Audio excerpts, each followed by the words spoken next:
I know not either warp or weft. I know not the web of thy weave. Thus declares the god of fire Agni in the Rig Veda in the 2nd century before the Christian era. A few hundred years later, the Sangam poets of Tamil Nadu wrote of the delicacy of weaves.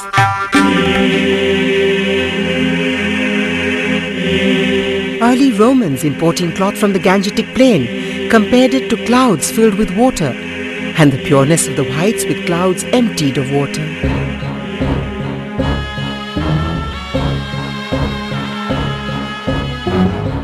Indian textiles also found their way to the shores of Egypt, to Persia and much further west.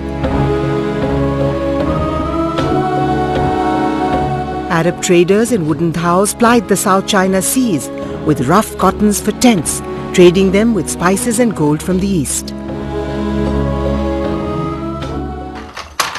The weaving together of the warp and the weft into a fabric has always been a source of wonder and inspiration for the human mind. The word Tantra is derived from Tatu, as is the Buddhist Sutra. The wrapping of a thread around a tree for wish fulfillment, or the wrapping of an entire village against evil, are practices still in evidence. The process of the hands transforming a cotton bud into a fabric took on magical properties, and these handlooms became the center of ritual.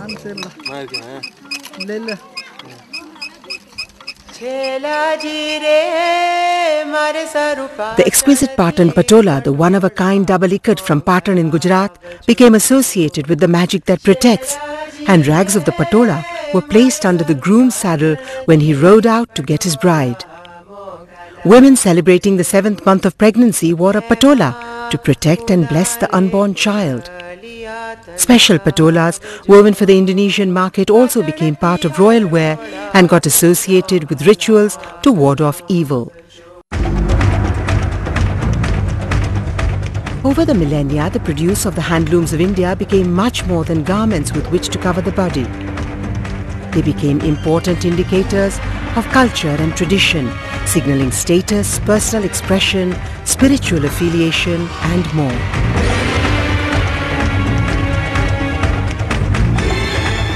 The sumptuous textiles of the Maharajas and of the Mughal emperors signified wealth and power, and their use was extended to furnishings and drapes.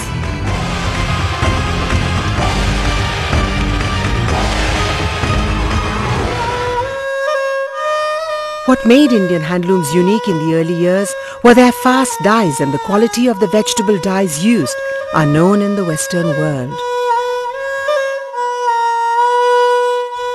Over the centuries, the diversity of handlooms grew by leaps and bounds, and nearly every part of India and many different communities developed their own individual styles, palettes, colors.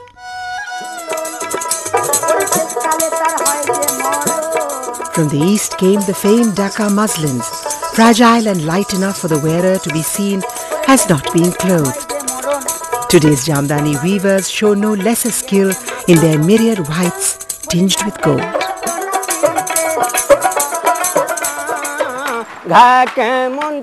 Further south, in the land that was once known as Kalinga, lives a huge indigenous population. Here is produced the fine style of resist-dyed weaving known as the Sambalpuri Ikat. The weaver community of Bhulia Mehers, thought to have migrated in the 12th century from Rajasthan, have their own songs to accompany the process of making the saris.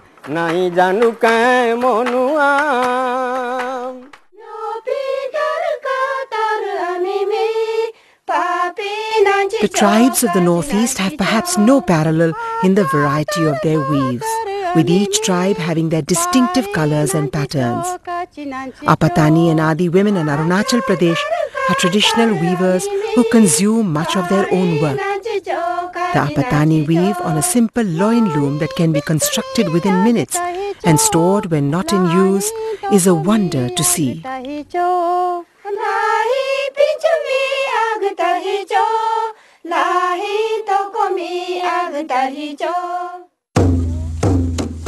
On the northeastern side of Assam, in the region bordering Bhutan, live the Boros.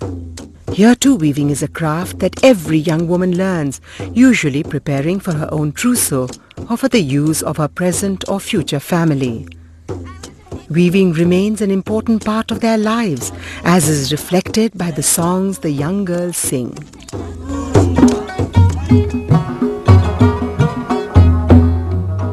In Kashmir, the famed Kani shawl, unsurpassed in the world, still lives on. Thought to have been introduced into Kashmir by Zain-ul Abidin in the 15th century, the designs of the shawls used to be called out by the Naqshbands, master designers and draftsmen.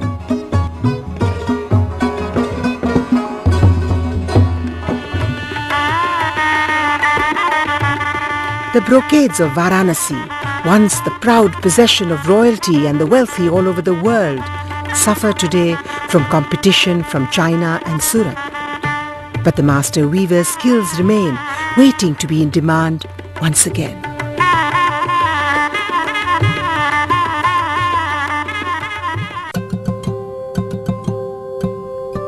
Today, close to 8 million families live off the work of their looms.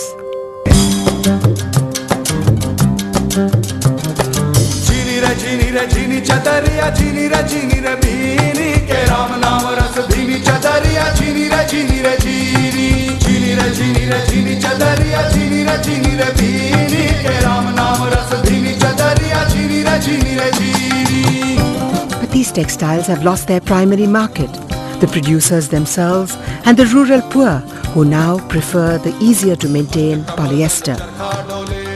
The need of the hour is to reposition handlooms as the answer to two crucial modern needs: self-expression through clothes and a concern for the environment. Handlooms are kind to the earth. Using no scarce resources, they rebuild communities, give self-employment and keep alive a heritage that humanity must be proud of. They also allow for exclusive designs produced in short runs. Our greatest challenge is to make Indian handlooms the most coveted textile for caring and concerned individuals. Textiles that are the only alternative for a harmonious world. The handloom mark is a step towards this goal.